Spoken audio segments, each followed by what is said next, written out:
Welcome to the FSM Prep Rally. I'm Joe Arrigo. With me is my partner in crime, Anthony Bernard, Big Ant. Today we're at Green Valley, brother. Yeah, man.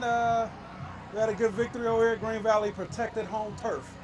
It was a very slow game, and then all of a sudden it took off. Second quarter, it was tied at 14, and then we seen 4 possessions of turnovers and touchdowns. Trish has the highlights for you in just a minute, but the final score here at Green Valley was the Gators beating the Blazers 43-27. I tell you what, it was a hell of a game. It was really hard fought throughout the whole night. Yeah, it was a battle all night. I think it was maybe a one-score game at halftime, and then third quarter the Heat just kept rolling downstream, Joe. They did. It was actually a one-score game with about 4 minutes to go in the game, and then Green Valley scored a touchdown, went for 2, and then ended up getting a turnover and then scoring to kind of put the game away. But this showed me a lot about Green Valley. You know, they had a tough non-conference schedule, and then they went out and they're taking care of home, taking care of business. It reminds me a lot of what we've seen Liberty do in the past, and even Arborview as well. Because at the end of the day, what it matters is the in-state games, your division games, and get prepared for the playoffs. So you do the tough games up front, it hopefully prepares you. So we would be remiss if we didn't discuss quickly what happened last week in the Arborview Desert Pine games. This week, Arborview was supposed to play Gorman for their homecoming, and Desert Pines was supposed to play Liberty. Both games got forfeited by Arborview and DP, as well as their own game being forfeited due to the teams getting into a fight after the game. What are your thoughts? 702, we got to do better. We need more discipline. At the end of the day, you raising men, you're coaching men. 99% of those kids not going to the NFL. And, you know, I just expect more out of the 702 high school football. And hopefully we do better, and hopefully the kids learn from it, because you gave up 2 games. So that's going to be, playoff seeding is important, and it sucks for Liberty and Gorman because they have to suffer too. Yeah, those schools get hit with consequences, something they had nothing to do with. Before we get to the highlights you're going to see right now, I want to give some love to Travion Mitchell, number 88 for Durango. Big boy. He had probably the catch of the year. I know we've seen Devon Rice go horizontal for a ball, but you'll see right here in the highlights what he did to the Green Valley defender. You got mossed, ain't the word. Let's check it out.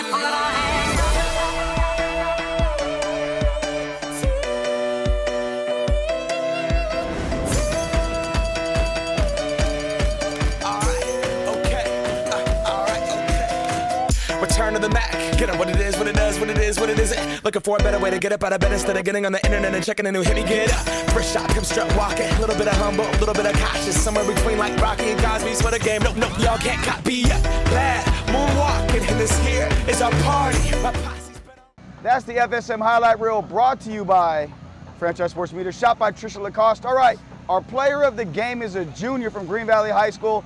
Tonight, 2 interceptions, a touchdown, and a 2-point conversion. Trey Glasper. All right, man, first one, it seemed like the quarterback was throwing you the ball, man. What did you see? Man, I don't know. I was just sitting in my zone, seen him throw it, and I was just like, oh, I got it. I got to get it. Once I caught it, I was just like, oh, I got to go. Okay, I had to score, so I was just running for my life to get in that end zone, really. And then the picks. You got the first one. I know you're like, I can't believe it. When you seen the second one coming, what was your thoughts? The second one, it was kind of just like the first one. I was just sitting in my zone, quarterback threw it, I seen it, I'm like, oh, I gotta get it. Boom, go, jump, get it. And then I just started running, trying to score. I didn't score, but I did get the pick, so. Is your first ever 2-pick game? Yep. Okay. So you didn't score on the picks, but you scored on a reception, man. Take us through that. You took that one to the crib. You were hype all game. You're into it all game, but talk about the touchdown a little bit. I don't even know. Not much to say. Ran my route, caught it. Just like, I gotta go. Same thing, got in the end zone. I was just hyper. I'm always hyper when I score. I actually got flagged twice before in 2 previous games because of celebration. So in my mind, I had to tone it down a little bit. So I just ran straight to the sideline and did my celebration on the sideline. What do you like more, defense or offense? That's hard. I feel like defense, I feel like defense, I have more of a chance to make a play. But offense, I feel like it's more fun to me. But defense, I have a better chance to make a play on like the whole time, pretty much. How big of a game was this for you tonight? I mean, you guys came in, you had the Raiders here as well as us at FSM. You did it in front of everybody. Did you feel that any pressure coming into the game? Honestly, not really, because it's not my first time playing a game with like a bunch of cameras around. So, and we already knew all week that we'd have a lot of media here. So coach was prepping us throughout the week, making sure like we didn't fold under pressure or nothing like that. And obviously we came to play. So, yeah. How important is those two people right there that keep pushing you? Them, they're my all, my That's mom and my parents. dad. You know, they've been supporting me throughout my whole life since I was 5 years old and started playing football. Yeah. So I have to give it my everything to them. Every time I'm playing, I always have them in the back of my head. Like, I'm doing this for them, and where I want to get to is like, I need to show up regardless. So I always just have them in the back of my head no matter what. Okay. Well, we gave something to Coach Merrill for you guys, and I think he's going to give one to you.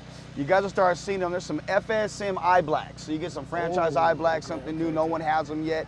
So you're going to be the first one to have them. Exclusive. Exclusive. Yeah, I mean, we need 3 picks next game. I'll try.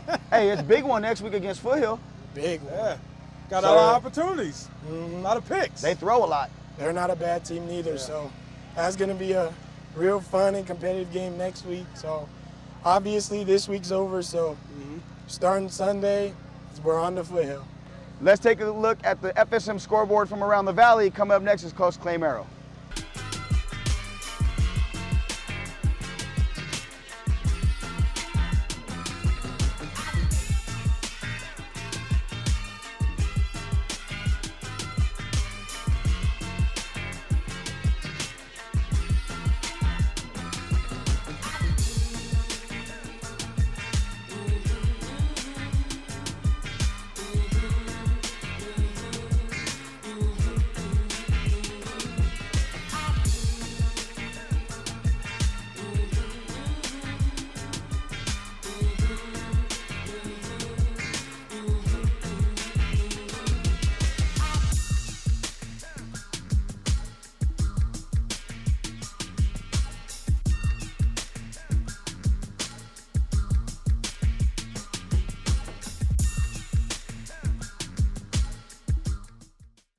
That's the FSM Prep Rally scoreboard. You see what happened from around the valley. Now we got the head coach from the team that won the victorious Green Valley Gators, Clay Merrill. All right, Coach.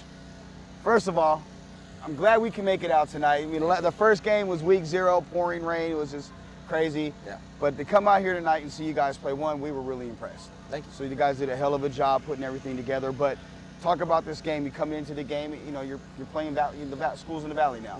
These games mean a little bit more. Yep, absolutely. So the game we went into this week, obviously we want to have success, you know, and the biggest thing we told our teammates and we told, the brothers on the team that, hey, we got to understand that every opponent's dangerous. And I'm telling you right now, Durango is a lot better of a football team than their record states. They got size, they got speed, they got dudes that can make things happen. At the end of the day, though, we found ways to win, and that's positive. And then as for playing schools in the valley, that's what we do to during the preseason to prep for this stuff, right? So we play tougher opponents. We get ready by making sure that we're seeing these programs that don't mess up, and they expose us. And then from there, take that tape, build it. There's a team that we won't mention their name around here, but they did a pretty good job in 2019 of knocking it out that way too. So sometimes greatest ideas are stolen. Yeah, and speaking of ideas, me and Joe spoke on this. We like what you're doing. You're scheduling tough opponents. Yeah. Going out to California, I actually seen you guys when I was taking a trip at the same time. We met y'all in Barstow or whatever. Y'all stopped to eat. But you're scheduling tough opponents, letting the kids travel. How important was that to turn Green Valley around? Yeah, so obviously we still got a lot of work to do. Yeah. You know what I mean? We always got stuff we can improve on, but it's important for our kids to see that level of exposure and competition. I mean, when you go to Sierra Canyon, man, it is no joke. Their whole fans are there. They got media everywhere. They got jocks out the whiz out. Yeah. And for our kids to go out there and see that kind of level of comp, like, then you tell them when you come back into city, like, hey, we got a lot of really good squads in the city, Yeah. but a lot of them ain't looking like that. You Yeah. know what I mean? So probably one or two, honestly. So it was good for them to see, and that helps also with like them recruiting, right? So the biggest thing is we want to love these guys not only here in high school, we want to love them when they get to that college level, right? And we cannot get them to that college level if we just play, you know, teams that maybe are lower divisions or they're in state. Like, we got to go out and we got to put ourselves on the map and let everybody know, like, hey, we're going to give you a fight. Whether the outcome is what the outcome is doesn't really matter, but you're going to get tape against great opponents. What are some of the principles that you have for your program? Because coming down here, this is our first time seeing you guys since we've been doing it, and like I said, we're impressed with the discipline, the structure, the way you run your offense, the way you guys fly around to the ball. What are the core principles to be a Green Valley Gator? So the core principles of being a Green Valley Gator, at the end of the day, we really principle our entire program on love, right? And that sounds weird, right? You're a disciplined program, but I think if you tell the kids, like, hey, like, we're doing this because we love you, like, we want you to be great men. At the end of the day, the principles of our program is in the program, but it's also post the program. So we want them to understand, like, we want you to be great men. Like, when you grow up and be a father, and you're a husband, and you're a community leader, you're a member of a business, like, we want you to take the principles we got here and you translate those things. And we're seeing success in that avenue, and that's translating onto the field too, because they're holding each other accountable. They're not putting each other down. They're being respectful to authority. They're out here flying around, playing their hardest, because at the end of the day, they understand that while the opportunity might not be here right now, you got to keep digging for those diamonds, and eventually they'll come to you. And Coach, you know, right now you're picking at the right time. That's back to back. Yeah. You know, the playoffs right around the corner. Do you see your teams just keep gearing and ready to go? That's the goal. So that's the goal. That's obviously, we understood what we were going to be facing when we started this season, and then we always said we got a young squad, man. We got 14 seniors in total, and like, of those seniors, right, you're never going to have every single senior that plays, right? And so we're only graduating just so many. And with that, we got a young group of kids that we really want to see the process being built up with them. And there ain't no way we're going to do that just kind of lackadaisical through the preseason. And it kind of, we want these kids to understand, like, hey, your expectations are here, but in order to get here, you got to build the steps like this. You know? Big game next week. We're already looking ahead. Game against Foothill down in Henderson. You know, two of the better teams down here. You know, Foothill's ranked real high. You guys are moving up. You know, what's your thoughts going into that game? I know normally it's a 24-hour rule, but I mean, I'm asking you 20 minutes after a game. Well, Foothill's good enough to where we're already, you know, we're wanting to be ready for them, and I have a lot of respect for Vernon Brown over there. So he was a guy that I coached with when I first got here. He was the DB's coach here at GV, and I have a lot of respect for them. I have a lot of respect for their OC over there. They're doing great things when it comes to getting the ball all around to all their dudes. Their playmakers make plays, and honestly, their quarterback is, I think, number 10 or 9 in the nation right now for passing yards. Like, he's out there doing his thing, and so as we prepare for Foothill, we just got to understand that it's got to be a locked-in mentality, right? We got to lock ourselves in. We got to study the tape like we've never studied the tape, and I'm gonna tell you what, they're gonna give us their best, and we're gonna go out there and we're gonna do the same. So it should be a really fun game. Yeah, from there on, Coach, that's it. I want to wish you good luck all year long, except when you play basic. Oh, okay. Well, hey, fair enough. Hendersonville, let's go, baby. Well, Bull stays home. I'm not going to say that, but we do want to compliment you on something else. You have some of the best food here. Oh, thank you. Some of your vendors. We had the Hawaiian chicken. Jeremiah's out in Crump. Man. Fire. Yes. Well, you want to know a story about Jeremiah's, right? So they have a nephew, his name's Puka Aliaga, right? Stud. Freshman for us. 6'4", 320 pounds. Man, the kid's a rock star. Injured his leg in the first game. But next year. I know, but hey, we're building them up for next year. But they're a family business, man, and they're awesome, dude. You can see it right over there in my backpack, man. That we got plates. Like they when you go to them, like, honestly, it feels like your family. It's awesome. They hooked up the plates too. So with that, Coach, thank you for having us. Finally, hey, that's not us. This is the FSM prep ride for this week. Coach Clay Romero from the victorious Green Valley Gators, Anthony Bernal. Make sure you follow the franchise on all social media and subscribe to the YouTube page. We'll see you next week. Go Gators.